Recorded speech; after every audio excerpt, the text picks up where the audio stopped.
everybody, this is a tutorial for a side plank. Now, I will include some modifications, so if you are not ready for a full side plank, that's totally fine. It's a pretty advanced move. It's pretty tricky. So if you're not ready for that, fine, that's great. Okay, so you're gonna come to the floor, to your mat, whatever you got. You're gonna bring it on down. All right, we're gonna set it up like Jane Fonda here, okay? What we're gonna do is you're gonna come to your elbow and stack your knees, stack your feet, okay? Option number one is to do this with your knees bent. Now I want you to bring your hips forward. If you can see, I'm in a line. I'm not like this, right? I am in a line like that, okay? That's what I'm doing. The other thing is I want you to keep your chest open, sit up nice and tall into that shoulder. You don't want to be slouched like this or, rolled forward or rolled back like that, right? My shoulders popped out. You want to be sitting up nice and tall with your core engaged, sitting up like this. Now, the other thing I want you to make sure, this is very important, is that your shoulder and your elbow are stacked right on top of each other, all right, for this exercise.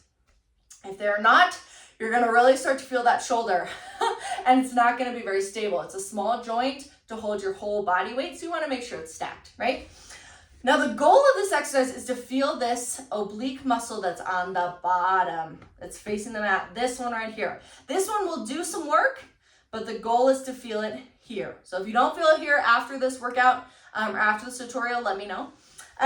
Okay, so you're stacked in line, and all that you're going to do is lift those hips off of the ground, okay? See, there we are. Now notice, I gotta come in a little bit. And you might have to adjust, that's great. And you're going to just hold it right here. Now, a couple things, especially if you're on your knees. Make sure that your top hip is not getting lazy and shifting back. You want to make sure that you have it forward, okay? Keep those hips stacked one on top of the other. That will help a ton to engage this core muscle right here. Okay, let's move on. So that's option one.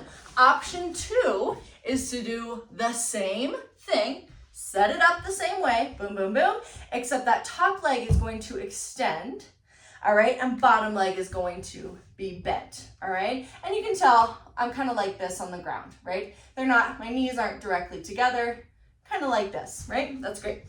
So same thing, you're just going to lift that hip off of the ground, hold it right here, and bring that top hip forward just a little bit to feel more in the obliques than the shoulder, all right? Leg is extended, knee is bent, hold it there. Okay, you're doing great. Now, if you're like, I could do those all day, awesome, awesome, awesome. The advanced one to do is to stack your feet out. I gotta get on my mat here. Stack your feet and do the same exact thing. Make sure you're sitting up nice and tall, shoulder and elbow are stacked right on top of each other, and you're going to lift and make sure that this back hip, this top hip is not lazy and you have it forward, okay? Hold it right here, either up, on your hip, whatever works. Okay, those are tricky. So if you have more questions, let me know. Text, email, or call. Bye.